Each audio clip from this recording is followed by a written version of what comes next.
Being with us here today. We are in Austin today as opposed to Kerrville because of deadly storms that have swept across central Texas and areas outside of the Kerrville area, and because of more expected storms that will pose life-threatening danger over the next 24 to 48 hours. I want to emphasize, however, even though we now are broadening the area that we're focused on, we are not at all reducing our focus on Kerrville. They remain a key focus in so many different ways. We continue 24/7 operations to search for anybody who was affected by that deadly storm. We still have our Department of Public Safety assets, the National Guard, Texas Task Force 1 and 2, and game wardens, all fully engaged in responding to the disaster in Kerrville. We also intensify our focus on the families affected by this. They're going through horrific events that have turned their lives upside down. We're working to aid them, assist them with regard to counseling, grief, all kinds of things we can do to assist those families. One of the most important things that we can do is to address their greatest concern, and that is there are so many families that are still waiting to learn about their loved one. And we are working 24/7 to get the information that will be able to answer their question. What I can tell you is several things. I had the opportunity yesterday to visit Camp Mystic and get to see firsthand what happened there, as well as all the way downstream after that. And it was nothing short of horrific to see what those young children went through. And we will remain 100% dedicated, searching for every single one of the children who were at Camp Mystic, as well as anybody else in the entire riverbed, to make sure that they're going to be recovered. We know that parents and families, they want information, they want closure, and we want them to know that we are working as swiftly as possible to get them accurate information that will provide that closure. I do want to thank the local officials, city and county and otherwise, who also are working around the clock to make sure they are addressing those concerns. The information I'm going to give you is as of this current moment in time, knowing that this information will constantly change throughout the remainder of today as well as in the coming days. In Kerrville and Kerr County, there are 59 confirmed deceased. There's still 11 missing from Camp Mystic. Separate from there, in the central Texas area, there are confirmed 10 deceased. And across the state, in all the areas affected by flooding, there are 41 known missing. It's important to emphasize this, especially in the Kerrville area. There were so many people who were just camping out, not children in camps, but adults camping out near the river, people in RVs and things like that. There are people who are missing who are not on the known confirmed missing because we don't yet know who they are. We will maintain our ongoing search throughout the entire river system to find anybody who may be missing. One thing that could help this is if you are a relative or friend of someone that you think was in Kerrville or Kerr County that you think is missing, please contact the local officials in Kerr County and let them know that you have the name, identification, and other information about a person who is suspected to be missing. If, however, you don't have confirmed information about that and you're making phone calls, you are slowing down the process of the first responders being able to respond to those who are clearly identified as missing. If you're doing that, you're interrupting official business, and that could be potentially illegal. Call only if you have specific information. While we continue the search process in Kerr County, we are now also beginning the process of responding to the disaster that took place. Includes things like debris removal. Anybody who's seen any images whatsoever in the Kerr County area, you know there's debris all over the place that makes roads impassable, that makes reconstruction projects unachievable, that makes search process more difficult. And the state and local governments are working now on that debris removal process. That process is improved because of President Trump's swift declaration of our major disaster declaration. He ensured in less than 24 hours that major disaster declaration was approved, ensuring that state and local governments are going to have more resources to be able to respond to that disaster, more resources to begin the debris removal, more resources to help individuals who've been impacted by this, as well as local governments that have been impacted by this. Bottom line is this, and that is the swift and very robust action by President Trump is an extraordinary help to our response. I also want to thank Homeland Security Secretary Kristi Noem, with whom I spent the day yesterday in Kerr County. I've been doing this a long time, and I've never seen anybody as responsive and as quickly in her response as what she was yesterday. She didn't wait to get back to us. She was able to, in a matter of minutes, get answers to very important demands. And on behalf of the state of Texas, we cannot thank her or the Trump administration enough. I've also been in contact with, and people reached out from Secretary Kennedy, Secretary Burgum, and others that in the entire administration are a tremendous help. I also want to add that there are governors across the country that have been in contact with either myself or with Chief Tim Kidd or state agencies offering their assistance, including Sarah Huckabee Sanders, the governor of Arkansas, Kim Reynolds, the governor of Iowa, Jim Pillen, the governor of Nebraska, Bill Lee, the governor of Tennessee, Glenn Youngkin, the governor of Virginia, Josh Shapiro, the governor of Pennsylvania, the governor of the state of Oklahoma, and Governor Landry in Louisiana. And again, I'm sorry if I missed some. I know there's others that are constantly reaching out. We're here, as I mentioned, in Austin today because there have been lives lost in this greater region. And importantly, there are dangers over the next 24 to 48 hours that could pose public safety threats to people in these regions. There is heavy rainfall that's already occurred, and there's more heavy rainfall that's expected that will lead to potential flash flooding broadly in these regions: the Big Country, Concho Valley, Central Texas, and once again, Kerrville. The point is this: if you're in any of those regions, you need to realize, for one, you're in an area with land that's already saturated with water. But for another, that when more water comes down, it could lead to rapid flash flooding events. Now, there's nothing expected at this time to the magnitude of what was seen in Kerrville. That said, flash flooding can occur at lower levels of water than what happened in Kerrville. It's a particular threat for people who are driving on roadways. Some of the lives lost in Central Texas were people who were swept away in vehicles or in similar crossing type situations. Know that rising water on roads can occur very rapidly. You may think that you can drive through it, only to find out when you're in there that it's too late and that you're getting swept away. And so we urge everybody to be extraordinarily cautious for the next 24 to 48 hours.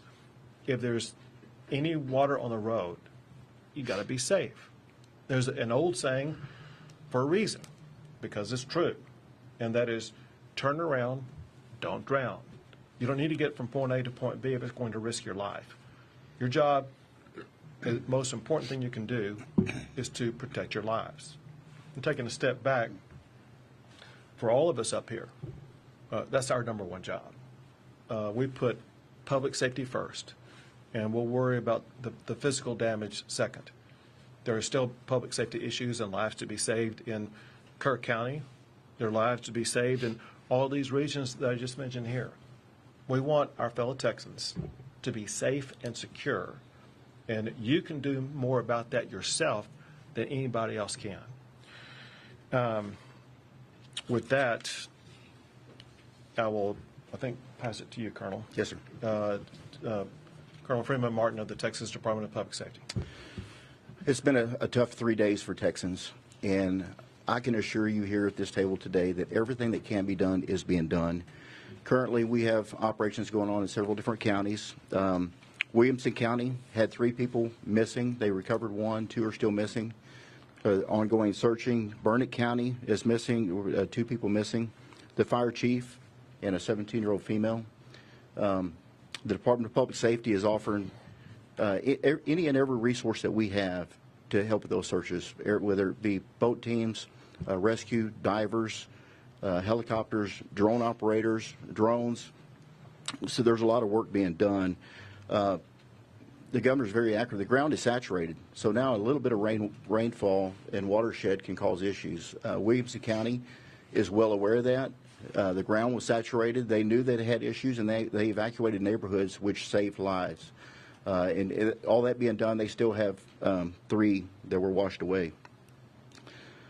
I'll touch on Kerr County. We have about 230 DPS personnel assigned to Kerr County, and everybody thinks about search and rescue and what we're doing. There's a lot of stuff going on. We're filling every gap, and first off, this is nothing negative about Kerr County. They've got a very good sheriff. Their fire chief is exceptional. Their police chief is exceptional. Everybody's working together. The outpouring of support, there's a lot of volunteers. There's a lot of good stuff going on, but there's a lot of there's just a huge need, and it's a large area. So we're providing 18 tactical marine units with boats. We've got 65 CID personnel assigned, over 230 in total, 11 Texas Rangers, 28 from our Special Operations Group, our SWAT guys. In addition to that, we've got 9 helicopters with tactical flight officers. We're providing cell towers and trying to solve the issues with the radio communications and their cell phone communications. We've provided communications operators to embed with them to handle 911 calls and handle calls with concerned family members. Dealing with the families of these missing individuals, there's no higher priority for us than finding those children. We've assigned commissioned personnel and victim service personnel to the family that are working. They're with them 24/7, can answer or address any needs that they have and get them any information they have. This is tough work, recovering them. So we have victim service personnel there to work with officers that are conducting the search operations additionally. We have some unidentified individuals at the funeral home, adults and juveniles. The Texas Rangers are collecting DNA from family members and from the deceased victims, and we're flying those to the University of North Texas in Dallas, and we will have answers with rapid DNA in hours, not days, to get some closure and information back to these families. We have, in the last couple of days, an outpouring of support from our federal partners, DEA, HSI, and FBI. We've embedded them with our search and rescue teams. This is tough work. It's hot. They're in the mud. They're removing debris. There's snakes. There's water moccasins. This is God's work that they're doing. So, the top priority is the family and the victims. Pray for them, but throw our first responders in there, because there's a lot of good work going on. We're not taking away from any resources from Kerrville to pre-stage here. We're pulling from South Texas, West Texas, and North Texas into Central Texas to prepare for our emergency response. We're well prepared. The legislature, the governor, in previous years have been overwhelmingly supportive of law enforcement and gave us the resources, so we're prepared to respond to events like this in multiple regions of the state at the same time. So, Governor, thank you. Thank you very much. Now, General Seltzer with the Texas National Guard. Good afternoon. The Texas Military Department remains decisively engaged across the flood operations area. Our current force composition, we have 230 personnel operating. We're flying 8 helicopters, and we've increased the size of our force of high-profile military vehicles to help evacuate people from high water areas. We've also expanded our operations area to not only include Kerrville, but we now have personnel operating in San Saba and Burnett. The additional resources we've added since our last briefing are a behavioral health officer in Kerrville, a chaplain in Kerrville. We also sent a chaplain to San Saba. We've expanded the state's Air Operations Center, which is a multi-agency air coordination center hosted by TMD, but it includes every agency that operates across the interagency in Texas. So inside that operations center, we can ensure that the right asset is going to the right location to do the right job. Additionally, today we have launched the MQ-9 Reaper remotely piloted aircraft out of Houston. That aircraft departs Houston, goes out over the Gulf of America, and climbs to 18,000 feet. And then along a special FAA corridor, traverses over to the Kerrville area to conduct persistent SAR, persistent incident awareness and assessment operations. It's truly an eye in the sky for our search and rescue people. I'd like to thank the Federal Aviation Administration today. Due to weather at 18,000 feet, we could not transit from the Gulf of America to the Kerrville area. The FAA granted a temporary flight restricted area through a lower altitude, which allowed our aircraft to safely transit across Texas and operate in the Kerr County area. In terms of rescues and evacuations for the Texas Military Department, we have a total of 525 rescues or evacuations. 366 have been by air and 159 by ground. Of those count, 20 ground evacuations occurred in San Saba and 5 air evacuations occurred in Burnett. And that concludes my brief. Thank you, Governor. Thank you. Now with the LCRA, there, Phil. Yes, sir. Good afternoon. I'm Phil Wilson, General Manager of the Lower Colorado River Authority. I think the most significant message we have in the general area right now is that if and when we get more rain, please stay off the lakes. The lakes have a lot of debris right now. It's not safe to be boating. It's not safe to be out there. We'll let you know when it is, but critically, stay off the lakes. It's July. People are used to summer, and this is not a good time to be out there. To echo, we're working very closely with law enforcement. We have our rangers deployed to Burnett County right now with our mobile command center trying to support the activities up there. It's a partnership working all together with law enforcement, TDM, and everyone that's showing up to help assist. It's a very critical time for us. Next, what the governor said, we have a lot of saturation. We opened gates up at Wertz and Starkey the last couple of days. Those are closed right now. We're ready just in case we need to. We've added more than 350,000 acre feet to the height of the lakes of Buchanan and Lake Travis. We're 67% full. We have a lot of room in headroom in case more water does come in to make sure those reservoirs do what they're supposed to do, which is to capture the water for the future and protect against flooding. Thank you, Governor. Very good. Now, Chief Nimkit.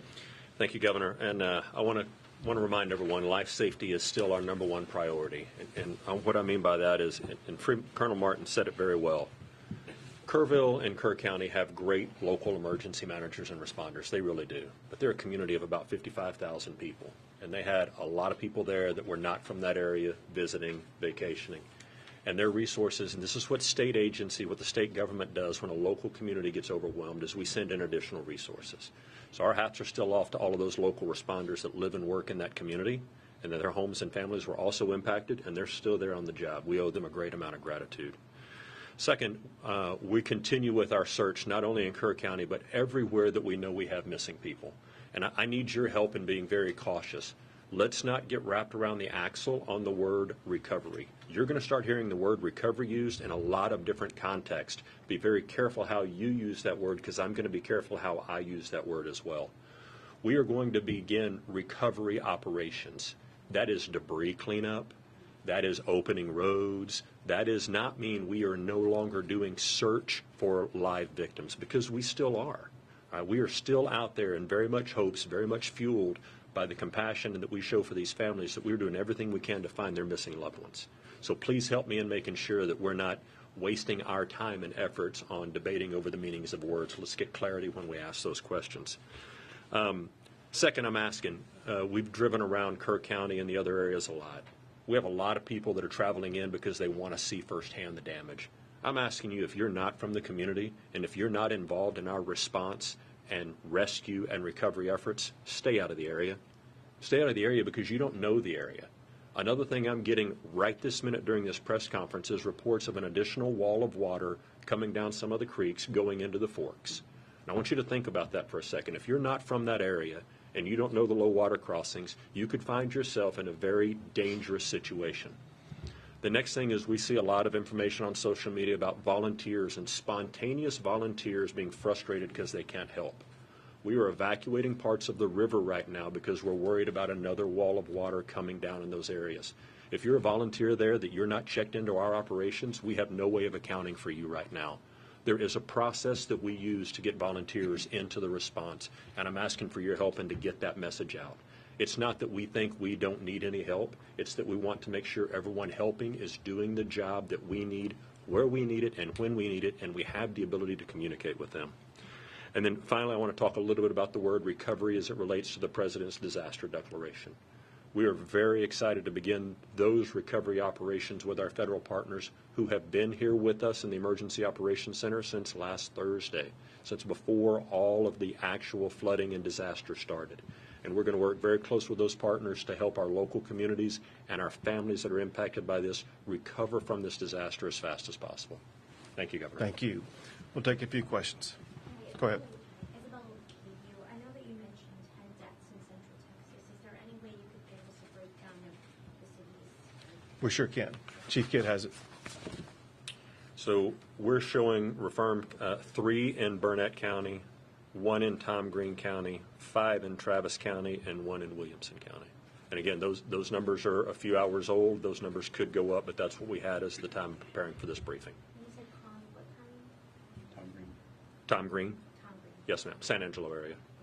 You just said something about a wall of water that you're just now doing reports about. Can you talk more about that and what you're seeing there? Yeah, I'll share some of it. So I apologize for looking at my phone during the press conference, but this is the live updates that we're getting right now from the field. Is there are unconfirmed at this point reports of additional water coming in. And as the governor mentioned, there's rain still falling on the area.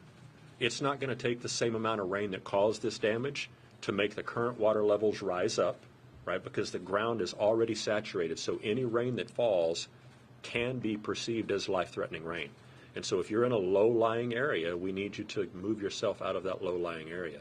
We've got DPS aircraft that are flying up to try to find this wall of water right now, and the people in the reported areas, again, unconfirmed, that are on our communication systems, we're asking them to get out of the water and out of the way so that we don't wind up having to do additional rescues. Governor Go ahead. Alabama, CBS Austin, you have mentioned that there are dozens of Central Texans missing. Local resources can't continue searching in the dark of the night. Does this federal disaster declaration mean that we have federal resources to continue searching when it's pitch black?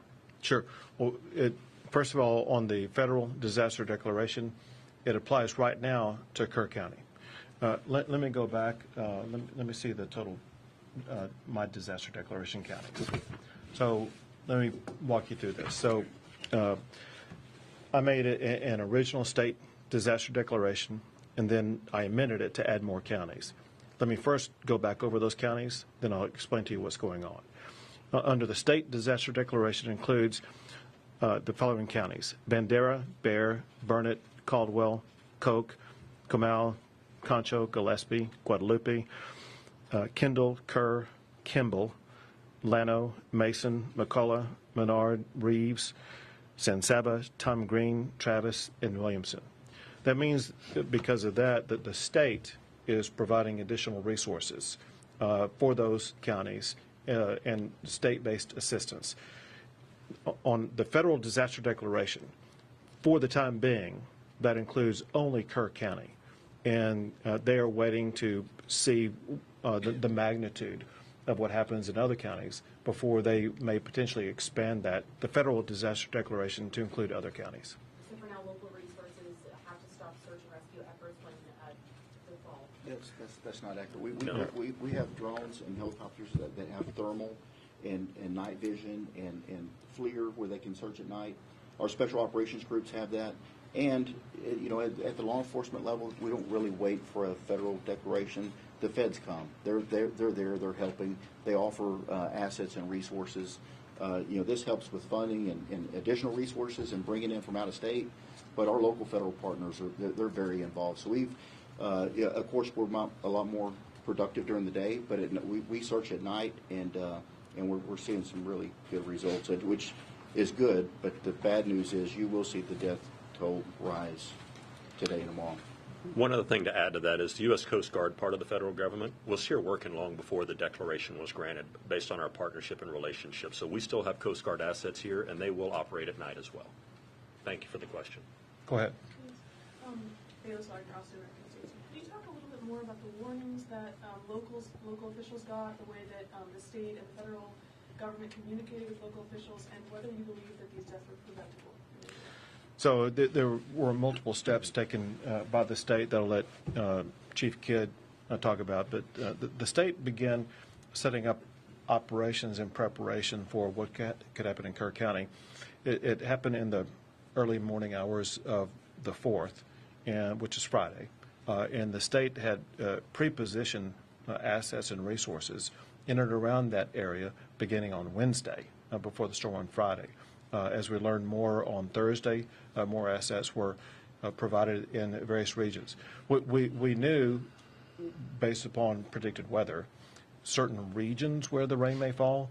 There was an inability to know precisely where that rain was going to fall and how much was going to fall, where it did fall. And as far as what the locals may have done, Chief Kidd may know more than I, but I would leave it up to them to let you know. And listen, thank you for the question. We need to spend a lot of time trying to answer this question because from a technical perspective, there are multiple warning systems that are out there. And all of us can choose to sign up for warning systems in certain areas depending on the local government that we're in and the way that their system works. There's a lot of talk about a program called WIA, the Wireless Emergency Alert, and IPAWS, the Integrated Public Alert and Warning System, and how they work or sometimes don't work. And then you have areas where there is no cell phone coverage. And if there's no cell phone coverage, it doesn't matter how many alert systems you sign up for, you're not going to get that. And then there's the NOAA weather radios from the National Weather Service. I'll ask you, how many of you have a NOAA weather radio by your bed at home? And so there can be all kinds of alert systems that are sent, and we know that some were sent, some general messaging was sent early, some urgent warnings were sent at various times, but just sending the message is not the same as receiving the message, having a plan to do something when you receive the message, and then the ability to implement that plan. And so I really would love to have a separate conversation with all of you about how we can continue to get the message to the public about what they need to do when they get a message, what they should do when that message is received, and how they communicate that back to their loved ones and family members. Let me add this also, and I don't know if you guys saw this, but the city manager for Kerrville explained that on the morning of the 4th, he was out jogging at about 3:30 in the morning, and it just then began to rain a little bit. He got home and saw that it rained a little bit more, and he saw after that the torrent of water that was coming down the river. And the point that he made was that by the moment in time when they knew the magnitude of the water, it's a difficult decision whether or not to begin evacuating people or not, because if you have a warning telling everybody to evacuate, you could actually lead them to their death. We know that some deaths in Kerrville were people who died who got swept away who were trying to evacuate. And so local officials know the best about the terrain, about the danger spots and things like that, about who might be able to evacuate, those that would just be getting into a more dangerous situation. You talked in what you just said kind of about expertise and about just knowing the area, and that extends also to the National Weather Service folks who are in those offices and have years and years of experience. There are currently 6 vacancies in the local National Weather Service office that cover Kerr County. What is your perspective on how that could have impacted the warnings that you all were able to get and how accurate the information you all were able to get? So I know nothing about the staffing. What I do know is what they put out. And it's my understanding that what they put out was kind of the information that the state was operating off of, and that is that there were alerts or warnings about heavy rain, potential for flash flooding in certain areas. A problem with that is that to most people in the area, flash flooding would mean one thing, not what it turned out to be, because they deal with flash floods all the time. Just like I put people on notice in these regions of Texas right now. There's the potential for flash flooding, but there's no expectation of a water wall of almost 30 feet high. Governor Abbott, on that topic, we know that these alerts can be life-saving at times, and a lot of times these forecasters get their information from the National Weather Service. Are you communicating with your federal partners on how critical funding is for the National Weather Service in order to issue alerts like this in this disaster? It's one of the things that we spoke about when Secretary Noem was in, and this is part of ongoing conversations. And I'll add this. As you all probably know, we have a special session coming up, and the way to respond to like what happened in Kerrville is going to be a topic for the special session to address. We have time for 2 more questions. Is part of what you want to address, because there was a bill that was going to create a council to kind of talk about what warning systems, and it was not successful. Is it a concern that there's all these camps on this area? This is an area that deals with flash flooding, but there were no sirens that were in this area. Can you talk about that and why that hasn't been funded to this point? Well, it's going to be something that will be looked at. As you kind of pointed out, these camps go back almost 100 years, and they are familiar with the water in the area probably better than anybody else. And they have their own ways in which to deal with warnings that would involve children, sometimes as young as 8 or 9 years old. And we need to evaluate what they know, how they respond, what they need. And that's why it's going to be good to have a session with all members working together that will bring different perspectives, because the reality also is this, and that is what's needed in that river basin at that location could be far different than what's needed in some other river basin across the state. Time for 1 more, folks. Go ahead. Dayton, Texas, Virginia. Do you know if anyone tried to get warning to people at the camps outside of the automated disaster system? I missed the first part of the question. Did anyone try to get warning to the people at the camps outside of the automated system? So I'm not sure that I understand the question. I mean, does somebody go door to door and knock on the doors, or? Yeah, we're just wondering if there are any official outreach in the area. You know, we talked to the county emergency manager when we were there the first day, and the county does have a plan for that county and the 18 or so camps that are in that county. Probably be really good to ask them that question and let them give you that answer. It's a good question. Thank you. Thank you, everyone. thank you all.